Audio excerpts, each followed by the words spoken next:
परंतु त्याची पूर्तता करत असताना जुनी सुद्धा अजून 2017-18च्या कर्जमाफीतली सुद्धा अनेक रक्कम बाकी आहे, ती सुद्धा द्या।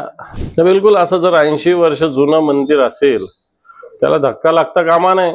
इकडे सरकार हिंदुत्ववादी म्हणता आणि मंदिरावर जर हातोडा पाडण्याचं काम करत असेल तर ते चुकीचं आहे। घरचं आहे एवढंच म्हणेल मी, कारण जे रस्ते ते अजून 30%च पूर्ण झालेले असं म्हणतात। जे 2.5 वर्षापूर्वी सांगितले होते की मुंबईच्या विकासासाठी असे असे रस्ते करणार, त्याचं 30%च काम झालं आणि त्याचा दर्जा येईल हे काम आहे। त्यावर तुमची काय भूमिका आहे? हे पण लाडक्या बहिणीला 2100 रुपये देणार आणि शेतकऱ्याचे पूर्णपणे 7/12 कोरा करणार, अशा प्रकारचं वचन, आश्वासन, जाहीरनामा भारतीय जनता पार्टी आणि बाकीच्या लोकांनी काढलेला आहे। त्याची पूर्तता करा। परंतु त्याची पूर्तता करत असताना जुनी सुद्धा अजून 2017-18च्या कर्जमाफीतली सुद्धा अनेक रक्कम बाकी आहे, ती सुद्धा द्या।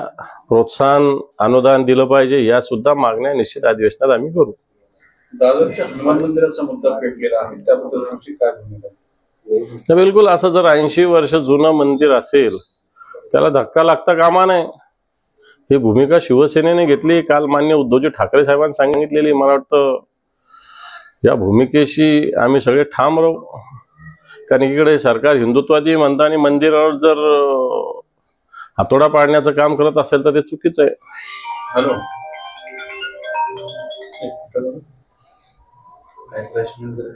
संपूर्ण मुंबई शहरात सिमेंट काँक्रीटचे रस्ते खचत असताना शेलार यांनी SIT कडून दर्जाचे ऑडिट करण्याची मागणी केली आहे, कसं? घरचं आहे एवढंच म्हणेल मी, कारण जे रस्ते ते अजून 30%च पूर्ण झालेले असं म्हणतात। जे 2.5 वर्षापूर्वी सांगितले होते की मुंबईच्या विकासासाठी असे असे रस्ते करणार, त्याचं 30%च काम झालं आणि त्याचा दर्जा येईल हे काम आहे। अशी शेलारांनी, मला असं वाटतं आता मुख्यमंत्री त्यांचे बसलेले, त्यांना हे काम सांगावं। हिंगोलीमध्ये एका शासकीय रुग्णालयामध्ये कुटुंब नियोजन झालेल्या अनेक महिलांना 43 महिलांना फरशीवर झोपवण्यात आलं होतं। हा धक्कादायक प्रकार समोर आलाय। कॉट नसल्यामुळे परिवार नियोजन केलेल्या महिलांचे कसे हाल झाले? हे चुकीचं आहे। मला असं वाटतं जर नियोजन नव्हतं तर तशा पद्धतीनं तिथं ऑपरेशनच, शस्त्रक्रियाच व्हायला नाही पाहिजे होत्या। कशा पद्धतीने झालं निश्चित याची चौकशी करण्याची मागणी आम्ही करू। आदित्य ठाकरे हनुमान मंदिरात जाणार आहेत दादरला, आणि त्याचवेळी किरीट सोमय्या सुद्धा जाणार आहेत, त्यामुळे पुन्हा भाजप आणि सेना। किरीट सोमय्या काय भारतीय जनता पार्टीचं प्रतिनिधित्व नाही करत, आदित्य ठाकरे नेते आहेत। पण ते त्याच एकाच वेळेला जाण्याचा प्रयत्न आहे त्यांनी काय होणार, हनुमानाच्या दर्शनाला दोघंही चालले, त्यातला काय प्रॉब्लेम? मला वाटतं किरीट सोमय्याने जाण्यापेक्षा स्वतःच्या पक्षाचं सरकार आहे केंद्रात, राज्यात, त्यांना सांगितलं तर बरं होईल।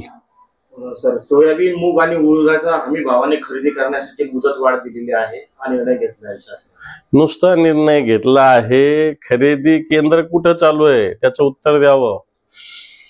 नुसतं हमी हे देण्याचा, मुदत वाढ देण्याचा निर्णय, खरेदी केंद्र कुठं चालू आहे? खरेदी केंद्र चालू नाही तर त्या हमी भावाच्या मुदत वाढीला कोणता अर्थ आहे?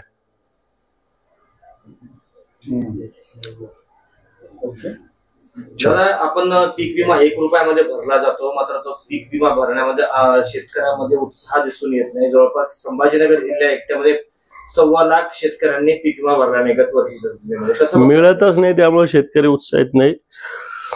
पीक विमा कंपनीचा खळगी भरण्याचा तो प्रकार आहे, त्याच्यामुळे शेतकरी, मला असं वाटतं, असा निर्णय घेतो की आता पीक विमाच भरू नये, कारण मिळतच नाहीये।